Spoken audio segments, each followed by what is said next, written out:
पग पड़ा तारा रानी का व्यास जी का ब्रजभूमि पर। ब्रजभूमि के भाव ने स्पर्श किया, भाव का उद्दीपन हो गया, रोम रोम पुलकित हो गया। मस्तक टेक कर तारा रानी ने ब्रजभूमि को प्रणाम किया और मानो उसी भूमि को राधा वल्लभ लाल के श्री चरण जान अपने नैनों के अश्रुओं से उन चरणों का अभिषेक कर दिया। बरसाना धाम की रज अपने मस्तक लगाई, वृंदावन धाम को प्रणाम किया, दर्शन किया, ब्रज रज अपने मस्तक पर धारण की।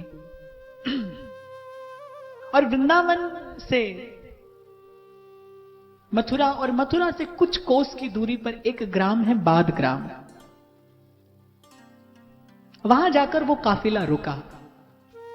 वैशाख मास शुक्ल पक्ष और दशमी तिथि, रात्रि का समय। व्यास जी को लगने लगा कि प्रसव का समय अब निकट है। उनको लगा कि जिस बात का भय था वही हुआ। व्यास जी के मन में ऐसे संकल्प था कि हम यात्रा पूरी करके सकुशल अपने घर लौट आएं और तारा रानी का घर पर प्रसव हो। जबकि श्री ठाकुर जी का विधान कुछ और था।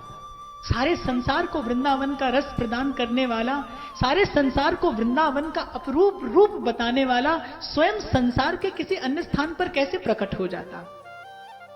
तारा रानी के मन में इस इच्छा को जागृत करना और इस समय यहां पर आकर पहुंचने का कारण ही केवल यही था कि महाप्रभु को ब्रज भूमि में, इस मथुरा मंडल में आकर वृंदावन के सन्निकट प्रकट होना था। रात को व्यास जी को लगने लगा कि प्रसव का समय निकट है। बड़े चिंतित हो गए और वहीं बाद ग्राम के कुछ ग्रामवासी एकत्रित होकर बैठे थे। एक बूढ़े व्यक्ति ने कहा, बोले भैया, उतरता बैसाख है, चढ़ता जेठ है, लेकिन आज बयार कैसी शीतल हो गई, जैसे कल रात को यहां हो गई थी। बोले बयार में कैसी अद्भुत शीतलता आ गई है और बड़ा आश्चर्य हो रहा है कि ये जो पोखर कब से सूखी पड़ी थी, इसमें कितना निर्मल जल एकत्रित हो गया है, कमल फूलने लगे हैं, वातावरण कैसा सुंदर हो गया है। आज इस ग्राम को देखकर ऐसे लगता है कि जैसे हम भी अपरिचित हैं इस ग्राम से, जैसे पहली बार हमारा इस ग्राम में आना हुआ है। आज ऐसे लगता है कि मन को कोई कष्ट नहीं है। आज ऐसे लगता है कि जीवन में आनंद ही आनंद है। ये मुझे ही ऐसा आभास हो रहा है या तुमको भी हो रहा है? दूसरा व्यक्ति वृद्ध था। बोले भैया, तू तो अपने मन की आनंद की बात कर रहा है और मेरा मन तो नाच बेगू कर रहा है।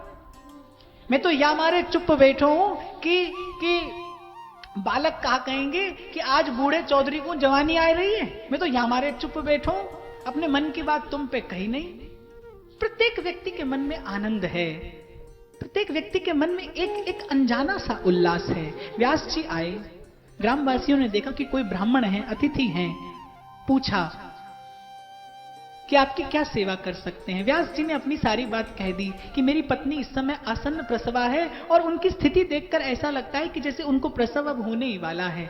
मैं अपने घर से बहुत दूर हूं, आप सबके सहयोग की अपेक्षा है और ब्रजवासियों जैसा प्रेम आपको कहीं देखने को नहीं मिलेगा। उन्होंने कहा, आप नेक किसी बात की चिंता मत कीजिए, सारा ग्राम आपकी सेवा के लिए प्रस्तुत है। ग्राम के समस्त स्त्रियां रानी जी की साथ संभाल कर लेंगी।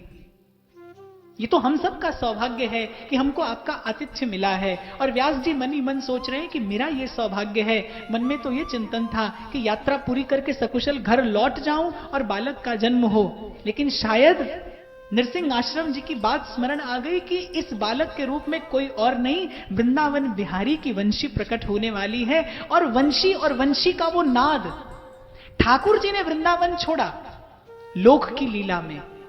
ठाकुर जी मथुरा गए, द्वारिका गए, लेकिन जब श्री ठाकुर जी मथुरा गए तो अपनी वंशी श्री किशोरी जी को देकर गए। वंशी वृंदावन की भूमि का कभी परित्याग नहीं करती और उस वंशी को संसार में प्रकट होना था तो वृंदावन के अतिरिक्त और कौन सी भूमि थी। और वैसे भी जितने वैष्णव संप्रदाय हैं उन सब में से केवल एक